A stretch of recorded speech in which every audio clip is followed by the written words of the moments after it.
Welcome to our channel tech theory concept. आज के video में हम देखेंगे what is procedure oriented programming and what is object oriented programming and what is the difference between procedure oriented programming and object oriented programming. तो चलिए शुरू करते हैं। What is procedure oriented programming? This is the typical structure of POP. इसको हम ऐसे समझते हैं कि सपोज किसी बिल्डर को एक बिल्डिंग डिजाइन करनी है। यह टास्क बहुत बड़ा है, वह अकेले डिजाइन नहीं कर सकता या वह अकेले ही बिल्डिंग को नहीं बना सकता। इसके लिए वह क्या करेगा, अपने टास्क को छोटे छोटे पार्ट्स में डिवाइड करके डिफरेंट पीपल्स को अलॉट कर देगा। सपोज उसने कुछ काम इंजीनियर को दिया, कुछ काम लेबर को दिया और कुछ काम प्लम्बर को दिया और बाकी बचा काम इलेक्ट्रिशियन को दिया। ये सारे मिलकर उसके टास्क को कंप्लीट करने के लिए हेल्प करेंगे। सेम यहाँ पर भी पीओपी फॉलो करता है। यदि हमें कोई कॉम्प्लेक्स प्रोग्राम डिजाइन करना हो तो उस कंडीशन में वह छोटे छोटे पार्ट्स में अपने प्रोग्राम को डिवाइड करता है और उन पार्ट्स को हम फंक्शंस कहते हैं। So function is a set of statements और group of statements which perform a particular task. POP में सारा फोकस उसके फंक्शंस पे होता है कि फंक्शंस को कैसे बनाया जा रहा है और किस किस वर्क के लिए बनाया जा रहा है। सपोज यहाँ पर यदि हमें कोई कैलकुलेटर का प्रोग्राम बनाना है तो जो फंक्शन होगा वह पर्टिकुलर टास्क के लिए बनेगा, जैसे एडिशन के लिए, सब्सट्रैक्शन के लिए और मल्टीप्लिकेशन के लिए। एक फंक्शन एडिशन परफॉर्म करेगा, दूसरा फंक्शन मल्टीप्लिकेशन परफॉर्म करेगा, तीसरा डिवीजन और चौथा जो होगा वह सब्सट्रैक्शन परफॉर्म करेगा। पीओपी में लार्ज प्रोग्राम्स जब छोटे छोटे पार्ट्स में डिवाइड किए जाते हैं उन पार्ट्स को हम फंक्शंस कहते हैं। और यह top down programming approach follow करता है क्योंकि यह एक हायरार्किकल स्ट्रक्चर है या ट्री जैसा स्ट्रक्चर है, आप ऐसा समझ सकते हैं, जिसका अप्रोच टॉप से डाउन की तरफ होता है। पीओपी में मेन फोकस जो होता है वह फंक्शन पे होता है, ना कि उसके डेटा पे होता है। तो चलिए अब देख लेते हैं कि what is the drawback of POP.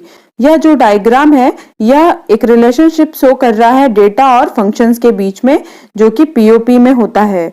यहाँ पर कुछ इंपॉर्टेंट डेटा आइटम्स जो होते हैं वह ग्लोबली रखे जाते हैं, जिनको सारे फंक्शंस एक्सेस कर सकते हैं और हर एक फंक्शन का अपना कुछ लोकल डेटा भी होता है और जो भी ग्लोबल डेटा होगा वह सारे फंक्शंस आपस में एक्सेस करके यूज करेंगे और शेयर करेंगे। So most of the functions क्या करते हैं, आपके ग्लोबल डेटा को शेयर करते हैं और यह जो ग्लोबल डेटा होता है वह फंक्शन टू फंक्शन सिस्टम में फ्रीली मूव करता रहता है। मीन्स दैट डेटा की कोई भी सिक्योरिटी नहीं है और अब कोई भी फंक्शन चाहे तो उसको ट्रांसफॉर्म कर सकता है वन फॉर्म से अनदर फॉर्म में। So this is the major drawback of the POP, क्योंकि जो फंक्शंस थे वह हमारे ग्लोबल डेटा को चेंज कर सकते थे और यहाँ पर डेटा सिक्योर नहीं था। So global data are more vulnerable to an inadvertent changes by a function. यह सबसे बड़ा मेजर ड्रॉबैक था पीओपी का और इसी की वजह से जो पीओपी था वह रियल वर्ल्ड की प्रॉब्लम को सॉल्व करने के लिए सुटेबल नहीं था। इसलिए इसके बाद नई प्रोग्रामिंग आई जिसको हम ऑब्जेक्ट ओरिएंटेड प्रोग्रामिंग के नाम से जानते हैं। पीओपी और ओओपी में डिफरेंस देखने से पहले यह देख लेते हैं कि ओओपी होता क्या है। So this is the organization of data and function in OOP।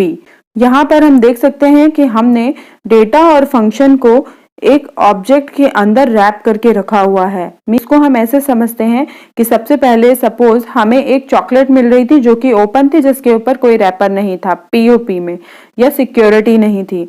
लेकिन ऑब्जेक्ट ओरिएंटेड प्रोग्रामिंग में वही चॉकलेट अभी हमें रैपर में रैप करके मिल रही है, जिसकी वजह से वह जो चॉकलेट है वह सिक्योर हो गई है। सिमिलरली डेटा और फंक्शंस को हमने ऑब्जेक्ट ओरिएंटेड प्रोग्रामिंग में रैप कर दिया और इस रैपर को हमने ऑब्जेक्ट कहा। ओओपी में हर एक फंक्शन के अपने जो डेटा होते थे वह उन्हीं डेटा को यूज करता था या एक्सेस कर सकता था, और जब कभी दो ऑब्जेक्ट को आपस में कम्युनिकेट करना हो तो वह फंक्शन के थ्रू करते थे और इस टाइम में यह जो डेटा होता था वह हाइड हो जाता था। मीन्स दैट कि जब दो ऑब्जेक्ट आपस में कम्युनिकेट कर रहे होंगे तो वह फंक्शंस का यूज करेंगे कम्युनिकेशन के लिए, लेकिन उस टाइम में जो उनके अपने अपने डेटा होंगे वह एक दूसरे से हिडन हो जाएंगे। इस फंक्शन के लिए ये वाला डेटा जो होगा वह हाइड हो जाएगा और इस फंक्शन के लिए यह वाला डेटा हाइड हो जाएगा जब ऑब्जेक्ट ए और ऑब्जेक्ट बी आपस में कम्युनिकेट कर रहे होंगे।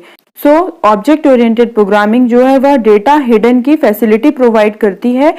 इसलिए यह बहुत सिक्योर प्रोग्रामिंग अप्रोच है कंपैरिजन टू द पीओपी, क्योंकि पीओपी में हमें डेटा की सिक्योरिटी नहीं मिल रही थी, लेकिन हम यदि रियल वर्ल्ड में बात करें तो हमें डेटा की सिक्योरिटी बहुत ज़्यादा इंपॉर्टेंट होती है किसी भी रियल वर्ल्ड प्रॉब्लम के लिए।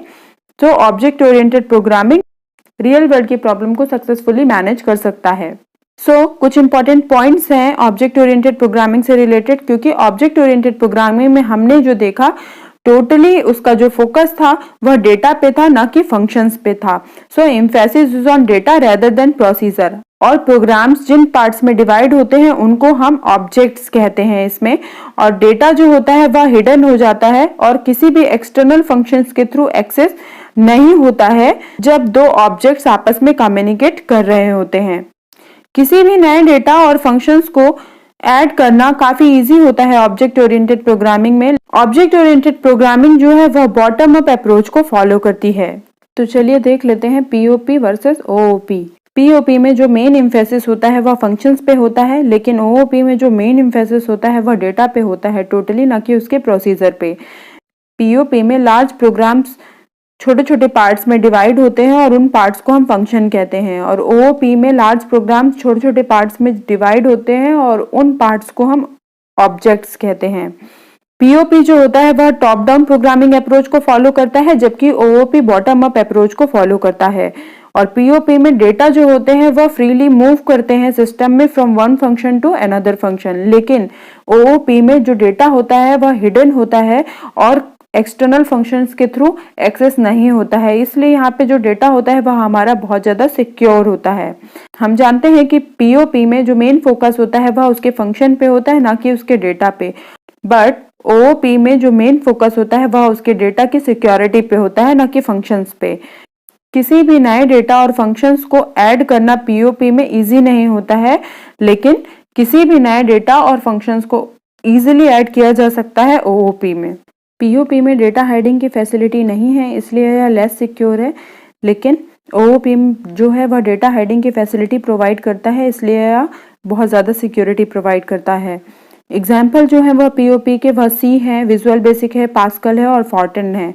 बट ओओपी के जो एग्जाम्पल्स है वह C++, Java, .NET and C# है। पीओपी रियल वर्ल्ड की प्रॉब्लम के लिए सुटेबल नहीं है, लेकिन ओओपी रियल वर्ल्ड की प्रॉब्लम के लिए सुटेबल है, क्योंकि यह डेटा हाइडिंग की फैसिलिटी प्रोवाइड करता है। If you have any doubt, please leave a message in comment box. Also, don't forget to like, share and subscribe our channel Tech Theory Concept, because it motivates us to create a new and knowledgeable video for you.